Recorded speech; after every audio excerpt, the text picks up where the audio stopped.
Hello everyone, welcome back to my channel English Basics. As always, before starting the video, I would request you to watch my previous videos as well. आप please मेरी पिछली videos भी देखें क्योंकि मैं जो videos बनाती हूँ वो कंटिन्यूएशन में बनाती हूँ एक के बाद एक, तो वो रिलेटेड होती है एक दूसरे से, like climbing a wheat steps. And also please subscribe my channel and press the bell icon so that आपको नोटिफिकेशन मिल जाए जब भी मैं कोई न्यू वीडियो अपलोड करूँ. Okay, let's have a recap of the previous video. So in the previous video we have covered the first category of the parts of speech. तो हमने parts of speech किए थे और उनकी 9 categories मैंने आपको बताई थी. तो उसके हमने first category noun जो था उसको cover किया था. What is noun? Noun is the name of a person, place, thing or idea. और kinds of noun हमने उसमें cover किया था. There are 5 kinds of noun और उसको मैंने पूरा डिटेल में आपको इससे पिछली वाली वीडियो में cover कर चुकी हूँ और उसका अगर आपको देखनी है तो डिस्क्रिप्शन बॉक्स में आपको उस वीडियो का लिंक भी प्रोवाइड हो जाएगा. Please watch. So in continuation to that video, here is the second video of the next category of parts of speech and that is pronoun. So इस video में हम क्या कवर करने वाले हैं, हम मीनिंग ऑफ प्रोनाउन, उसके kinds और उसकी पूरी एक्सप्लेनेशन डिटेल के साथ कवर करेंगे with examples also. Okay, so I am your online tutor Nikhatun and I am starting with a small definition of pronoun. What is a pronoun? A word that substitutes for a noun is a pronoun. Substitutes for a noun means जो word noun की जगह पे use किया जाता है उसको हम pronoun कहते हैं. ये जो मेरी parts of speech वाली वीडियो थी उसमें पूरा pronoun का मैंने कवर कर रखा है डेफिनेशन के साथ. उसकी लिंक भी जो है आपको मैं डिस्क्रिप्शन बॉक्स में दे दूंगी, आप प्लीज वो भी देख लेना. और प्रोनाउन जो है वो नाउन की सब कैटेगरी है. और कितने काइंड्स ऑफ प्रोनाउन होते हैं? There are 8 kinds of pronoun जो वन बाय वन हम इस वाली वीडियो में कवर करते रहेंगे. See, these are the 8 kinds of pronouns that we have. And the names are personal pronoun, demonstrative pronoun, relative pronoun, interrogative pronoun, indefinite pronoun, reflexive pronoun, distributive pronoun, and reciprocal pronoun. These are the kinds of pronouns. आप pen down भी कर सकते हो ये सारे notes, जो small notes मैंने short notes बना रखे हैं. You can pen down these notes, it will be very beneficial for you.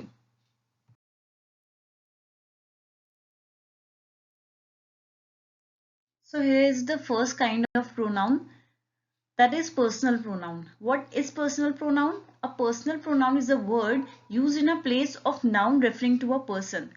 तो प्रोनाउन मैंने आपको पहले ही बता रखा है. प्रोनाउन क्या होता है? जो वर्ड नाउन की जगह पे यूज होता है. पर्सनल प्रोनाउन क्या होता है? पर्सनल प्रोनाउन उस नाउन की जगह यूज होता है जो कि एक पर्सन को रेफर कर रहा हो.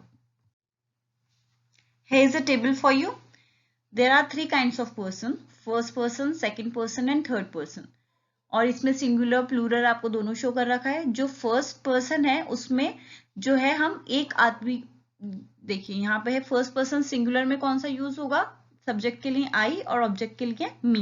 प्लूरल में सब्जेक्ट के लिए वी और ऑब्जेक्ट के लिए अस. सेकंड पर्सन में सब्जेक्ट और ऑब्जेक्ट दोनों में यू ही यूज होगा, सिंगुलर हो या प्लूरल. और थर्ड पर्सन में सिंगुलर के लिए आप देखिए सब्जेक्ट में ही, हिम, अगर फीमेल है तो शी, हर, और अगर कोई चीज है तो उसके लिए इट यूज होगा. और प्लूरल में दे एंड देम, फीमेल हो या मेल हो, दोनों में से किसी के भी लिए. So this is a small table for you, personal pronoun. And next one we have is demonstrative pronoun. What is demonstrative pronoun?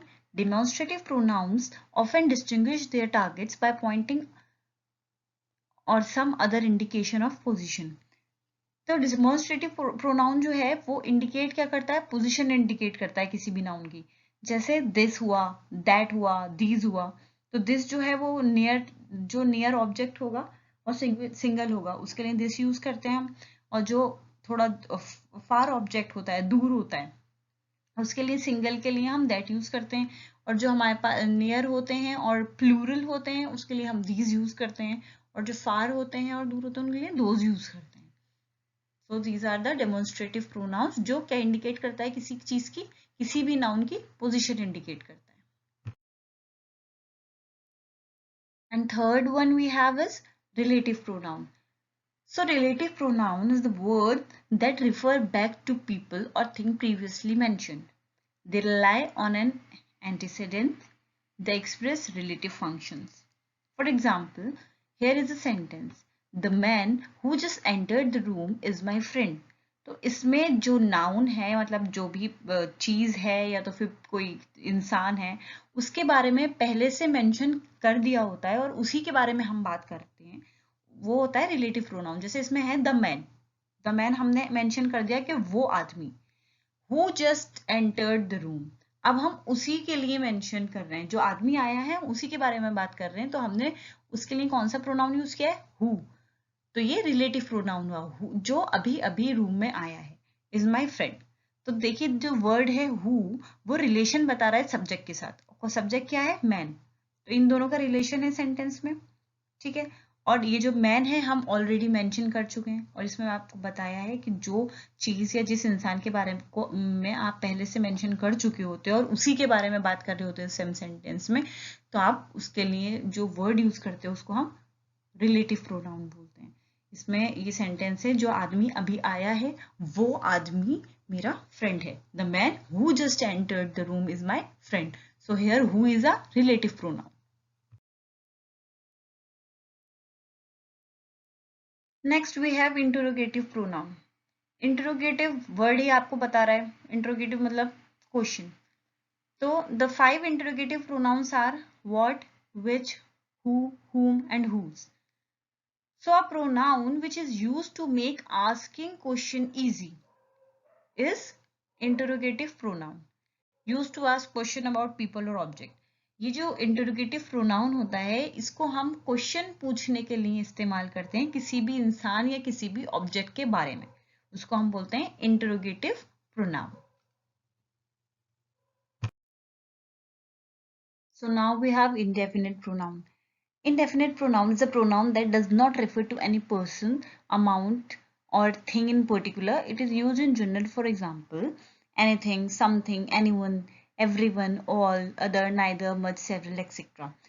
तो वो वर्ड जो कि किसी को पॉइंट आउट नहीं करता हो, किसी पर्टिकुलर पर्सन या किसी चीज को पॉइंट आउट नहीं करता हो, लेकिन जनरली सबके लिए यूज किया जाता हो, तो उसको हम बोलते हैं इनडेफिनेट प्रोनाउन, जो कि डेफिनेट किसी एक पर्टिकुलर चीज के लिए डेफिनेट नहीं होता है, ठीक है। जैसे एनीथिंग, समथिंग, तो ये आपको प्रॉपर नहीं बता रहा है कि ये किसी पर्टिकुलर चीज को रेफर कर रहा हो।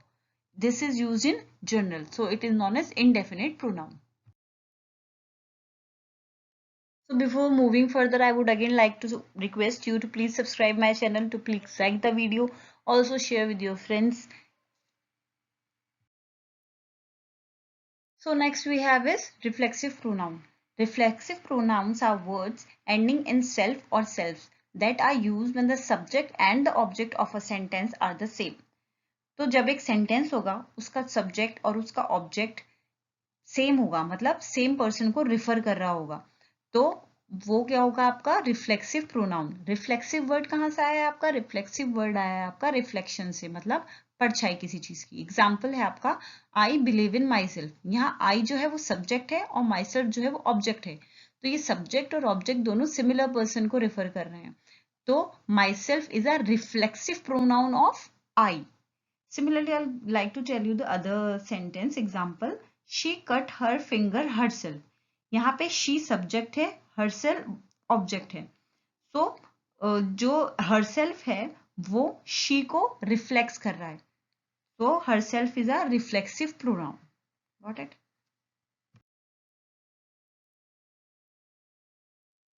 Okay.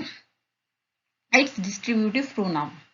A distributive pronoun considers members of a group separately rather than collectively. So अगर एक ग्रुप होगा तो उस ग्रुप के सारे मेंबर्स को, जो डिस्ट्रीब्यूटिव प्रोनाउन होगा, वो क्या करेगा, ग्रुप के मेंबर को सेपरेटली रिफर करेगा, ना कि कलेक्टिवली करेगा। Use for individuals and object referring to them as one at a time, एक सिंगल ऑब्जेक्ट या एक सिंगल इंडिविजुअल को रिफर करेगा एक टाइम पे। This pronoun is always singular and we use it with singular noun and verb. तो ये जब आप सिंगल इंडिविजुअल और सिंगल ऑब्जेक्ट को रेफर करेगा तो ऑब्वियसली ये सिंगुलर प्रोनाउन होगा, और इसको हमेशा हम सिंगुलर नाउन या सिंगुलर वर्ब के साथ ही यूज करेंगे। For example each, every, either, neither, everyone, none, any, etc. These are the most common examples of distributive pronouns. For example, either of the sisters is staying here. यानी वहां पे एक से ज्यादा सिस्टर है, तो इसमें इन्होंने बोला है either of the sisters is staying here, मतलब कोई ना कोई एक सिस्टर यहाँ पे रहेगी, तो ये सबको अलग अलग रिफर किया है उसने, कोई भी एक यहाँ पे होना जरूरी है.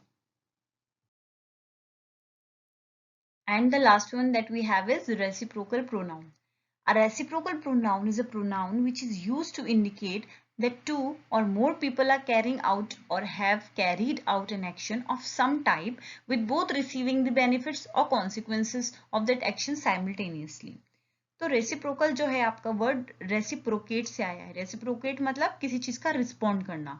तो इसमें क्या है, इसमें गिव एंड टेक वाला रिलेशनशिप है. Any time something is done और गिवन इन रिटर्न, मतलब हर बार कुछ ना कुछ या तो दिया जाता है या तो फिर लिया जाता है. Mutual action is express, two way relationship है ये. So let's have a look on the examples. Here are two examples given. एक पिक्चर में आपको कुछ बच्चे दिखाई दे रहे हैं. Children are enjoying with one another. Second जो पिक्चर है वहां पे दो लोग जो है हैंडशेक कर रहे हैं. Ajay and Ravi are discussing ideas with each other. अच्छा, यहाँ पे ये देखिए, जो रवि और अजय है, यहाँ सिर्फ दो लोग हैं, तो इसमें हम क्या यूज कर रहे हैं, ईच अदर, एक दूसरे से. और जो चिल्ड्रन है वो प्लूरल फॉर्म में है, एक से ज्यादा है, मतलब दो से ज्यादा है, एक ग्रुप है, तो उसमें हम क्या यूज कर रहे हैं, वन अनदर, एक दूसरे के साथ. ठीक है. ईच अदर मीन्स एक दूसरे के साथ, सॉरी, ईच अदर मतलब एक दूसरे को, और वन अनदर मतलब एक दूसरे के साथ. तो जो आपका ईच अदर है वो दो लोगों के लिए यूज होगा, और जो वन अनदर है वो मोर देन टू पीपल अगर होंगे, ग्रुप ऑफ पीपल होगा, उनके लिए यूज होगा.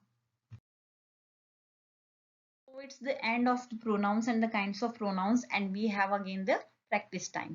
I am giving you a question, you have to do it. I am again repeating it कि आप एक नोटबुक मेंटेन कर लीजिए और उसमें जो ये क्वेश्चंस होते हैं इनको सॉल्व करके रखा कीजिए, ये आपको हेल्प करेंगे. So here is your question. Write a paragraph on yourself and your family.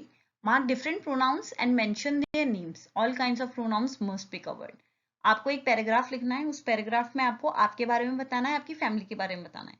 तो वो पैराग्राफ कम से कम आपका एक हाफ पेज का तो होना चाहिए. तो उसमें आप क्या करोगे, ये जितने भी काइंड्स ऑफ प्रोनाउंस हैं जो भी आपको मिल रहे हैं कि आपको समझ में आए कि हाँ ये वाला प्रोनाउन है, ये वाला प्रोनाउन है, आप उसको अंडरलाइन करिए और आप उसको मेंशन कीजिए कि ये कौन सा वाला प्रोनाउन है, कौन सा, which kind of a pronoun is that. और कोशिश कीजिए कि जितने भी 8 प्रोनाउंस है वो सारे प्रोनाउंस कवर हो जाएं, या जितने भी आपसे हो सके. At least do it, practice it.